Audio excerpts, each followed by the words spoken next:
ხალხმა საქონელი დაბმული დატოვა იმ იმედით, რომ ხვალ მიტრიალდებოდნენ. მაგრამ ეს ხვალ უკვე აგერ რამდენი წელი გრძელდება.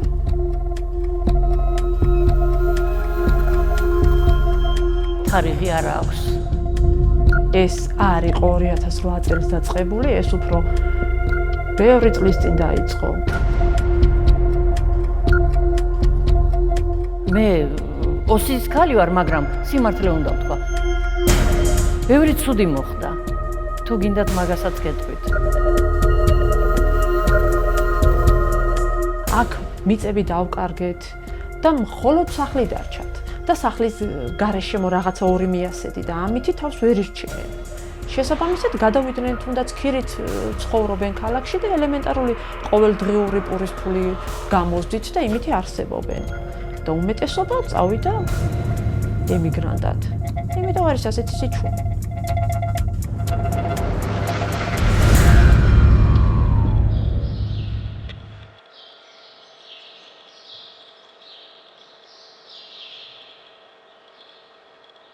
აქ კიდევ არ აუშავს, აი ამ უბანში უფრო ცხოვრობთ და ზემო უბანში დოიჯაშვილებში რო ხვიდეთ, კაციშვილს არ დაინახავთ მთელი დღის განმავლობაში. არავინ არ მიდის, არავინ არ მოდის. წყნართან თითოს რა იქ ხმაურისაც ეშინიათ. რომ იხმაურონ ეშინიათ.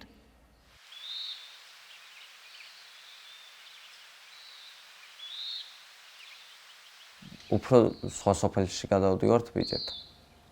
რომ იქით უფრო ფეხბურთს ვთამაშობთ ხოლმე, იმიტომ რომ აქ სოფელში მოედანიც არ გვაქვს. და ფაქტიურად რავი, თითქმის არაფერი არ გვაქვს აქ. სკვერის გარდა.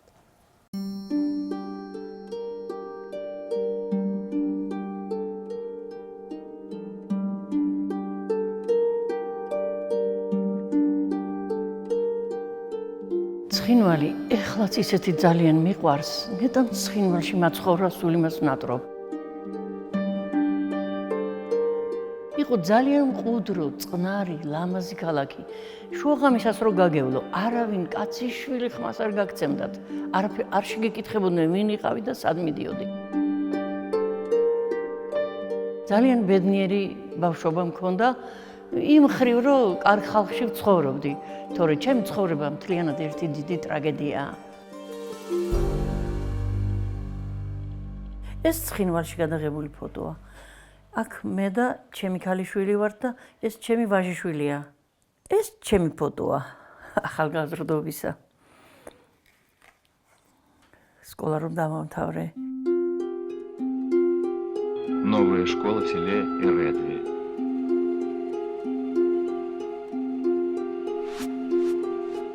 ეს მე და ჩემი და ერედვში. ამას წელი არა წერია.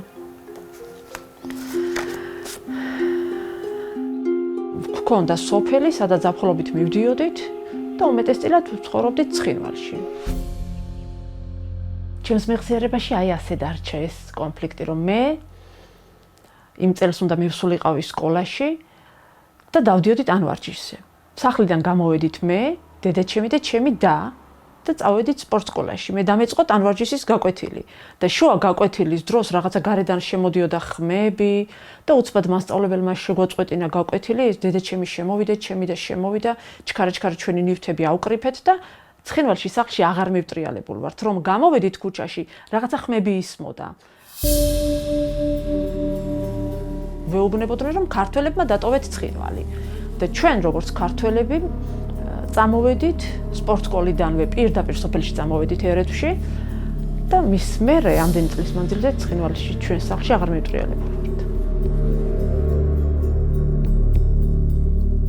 არაფერი არ წამოგვიღია იმ სახლიდან. აბსოლუტურად არაფერი. როგორც ვიყავი გაკვეთილზე მისული, აი ასე ავდექით და წამოვედით.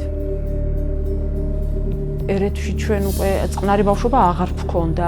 ყოველთვის ჩანთა გამზადებული ვქონდა, რომ ეს ფეხსაცმელი, ტანსაცმელი, ერთი წვილი, რაღაცა პირველადი მოხმარების ნივთები გამზადებული ვქონდა, რომ ახლა დაიწყება და ჩვენთან იქ ბირჟაზე სოფლის ცენტრში ავტობუსი გველოდებოდა, რომ ბავშვები და ქალები სოფლიდან გავეყვანეთ და სულ ესეთი რაღაცა გაიქეცი, გამოიქეცი სიტუაცია ვქონდა. ძალიან აგრესიულად გამოდიოდნენ კრებებს აწყობდნენ შუა ქალაქში თეატრის წინ იკრიბებოდნენ ოსები და ლაპარაკობდნენ სულ ქართველებზე ძალიან ცუდს ლაპარაკობდნენ ხანღლა გაყვიროდნენ ქართველები გავრეკოთ მოვაშოროთ აქედან ეს ჩვენი სამშობლოა ჩვენ უნდა ვიყვეთ მარტო რა თქმა უნდა წმინდა ეს ბევრს ოსსაც და ქართველსაც არ ყავდათ ბევრი მომხრე მაგრამ შემდეგ თანდათან გაჩნდა მეზობლებში ჩხუბი უკვე უსიამოვნება ერთმანეთს ლანძღავდნენ ერთმანეთს ეუბნებოდნენ რომ წასულიყვნენ დაეტოვებინათ ოსეთი ბოლომდე ვერც კი ვიაზრებდი აი წლების გადასახედიდან უფრო მივხვდი მე რა იყო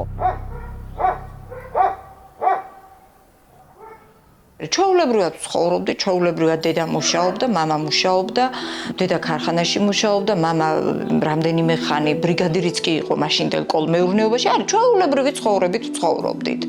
ყველანი ვიყავით ბორჯომში, ბორჯომს იქით არსად არ მივდიოდით. იქ რომ მოხდა ეს კონფლიქტი და ეს კონფლიქტი დაიწყო დაახლოებით მაშინ როდესაც პირველმა პრეზიდენტმა იქ რაღაც ავტობუსებით რომ წავიდნენ აი იქიდან დაიწყო თითქოს უკვე ისიც როგორი ის იყო მოლოდინი გქონდა უკვე რომ ჩვენთანაც მოვიდოდნენ მახსოვს იყო ხამე კარგად მახსოვს გამაღვიძა დაბლა ხმაურმა მე და ჩემი და მეორე სართულზე ვიყავით გამაღვიძა დაბლა ხმაურმა მახსოვს ერთი იყო დაბურული პირსახით ანუ პირზე ის ქონდა კალგოტკის თუ რაღაცის ის ორი ჩვეულებრივი პირის სახით მახსოვს ერთს ეჭირა სანადირო თოფი ერთს ეჭირა ხელში პისტოლეტი ესეც მახსოვს როგორ ზემოთ ამოვიდნენ ჯერ დაბლა ხმაური იყო მე იყო გასტროლის ხმა დედას ხმაურიც მესმოდა, მაგრამ ეხლა ხო ჭერია რაღაც და სიტყვებს კარგად ვერ ვარჩევდი, მაგრამ მივხვდი ვინც იყვნენ და რატოც იყვნენ მოსულები. მახსოვს რომ ეუბნებოდნენ რომ წავიდეს, ანუ მამაზე ამბობდნენ, დედა ეუბნებოდა სად უნდა წავიდეს, მე ქართველ ვარ თქვენ დარჩით ქალბატონო, ეს უნდა წავიდეს აქედან. მოკლედ დილამდე მისცეს მამას დრო რომ უნდა წასულიყო. იმიტომ რომ მოსი იყო, მხოლოდ ამიტომ. მხოლოდ ამიტომ უნდა წასულიყო. მაშინ ესე იყო, აი 91 წელს, მხოლოდ და მხოლოდ იმიტომ რომ მოსი იყო. გავიგონებდით ავტომატის კაკანს ლიახვის პირიდან და ვიცოდით რომ უკვე ვიღაცები დახოცეს. და ვიჯექით და ვტიროდით. ერთიც გვეცოდებოდა და მეორეც. ძალიან ცუდი დრო იყო. ძალიან ცუდი.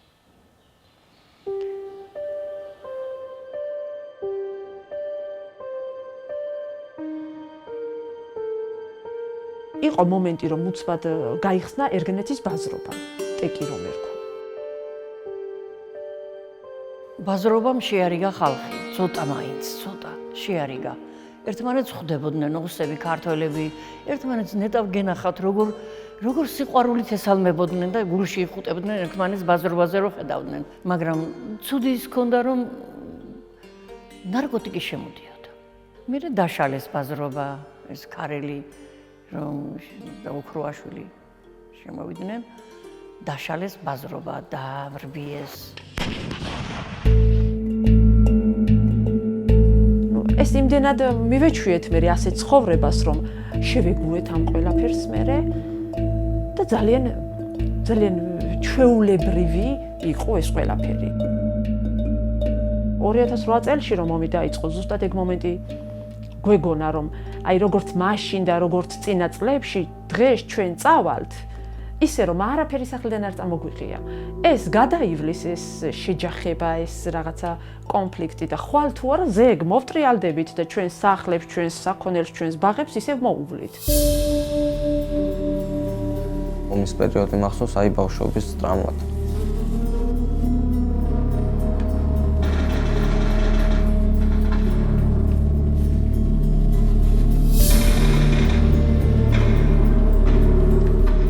ჩვენს თავზე გადაიფრინათ ვიტრინოვად და ჩვენთან ეზოში ჩამოვაგდო ბომბი. ეგ მახსოვს და მე მეტი არაფერი არ მახსოვს. მე თბილისში შეგვასახლეს დევნილები და შეგვასახლეს ნაძალადევზე მე ნაძალადევზე მახსოვს რომ ჩემს ახლობლოსთან ერთად მოვხდით.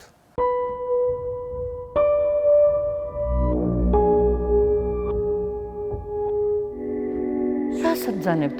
რა არ ვააგვისტოს? სულ ომში ვიყავით. სულ მიდიოდ. ჩემთვის თარიღი არ არსებობდა.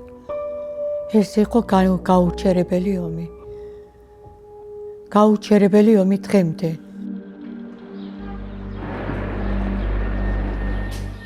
ქართულ-ოსური ურთიერთობები ისევ ისე იძაბება, ითიშება, როგორც 90-იანებში. მათაც ხომ უნდათ ჩვენთან ურთიერთობა. და აი ამ მართულ ხლართმა ისე გაათიშე ეს მისვლა-მოსვლა, რომ ურთიერთობაც მერე გაცივდა. მე ახლა რომ მოვინდომო წავიდე ცხინვალში და ჩემ ახლობლებთან მივიდე, ხო? ისინიც გვერიდებიან.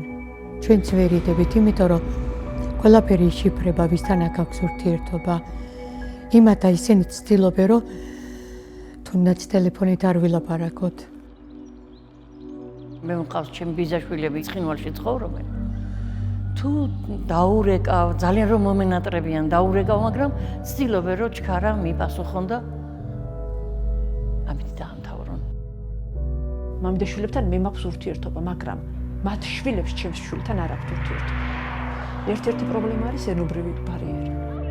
ჩვენი ტოლი ასაკის ბიჭებს არ ვიცნობთ. საერთო ენის გამონახვა გაგვიჭირდება. მაგაზეც დრო დაგჭირდება იმის, რომ ან ჩვენ ვისწავლოთ იმათი ენა და კომუნიკაცია მაგით გამონახოთ, ან იმათ მაისწავლონ ან ინგლისური, ან ქართული. გზა რო გაიხსნას ჩვენი თაობის და ცხინვალის თაობის 17 წლის ბიჭების კომუნიკაცია ვერ შედგებათ რაღაც გარკვეული პერიოდი, რამაც შეიძლება ჩვენ შორისაც კონფლიქტი გამოიწვიოს. ჩვენ სულ არ ვიქნებით, ხო? და ხვალ და ზეგ მათი აზრი არის ხო გადამწყვეტი და მათმა თუ არ დაათბეს და ურთიერთობები და დამეგობრდნენ, ჩვენ ბევრს ვერაფერ შევძლებთ.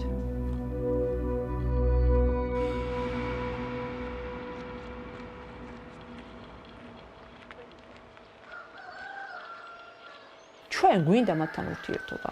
მზად ვართ დავივიწყოთ თუ კი რაღაცა გვწყენია, თუნდაც მზად ვართ დავივიწყოთ ის რომ დავტოვეთ ჩვენი სახლები და დაგვიწვეს და რაღაცა ეს ბევრი ცუდი რაღაცა რომ გააკეთეს. დავივიწყოთ და დავიწყოთ ახალი ფურცლიდან ცხოვრება. ჩვენ აი იმ საზოგადოებაში, სადაც მე მიწევს ყოფნა, ამისთვის მზად ვართ. და მგონია რომ იქით ამხარეც იგივეს ფიქრობს. და ისინიც მზად არიან ჩვენთან ურთიერთობისთვის.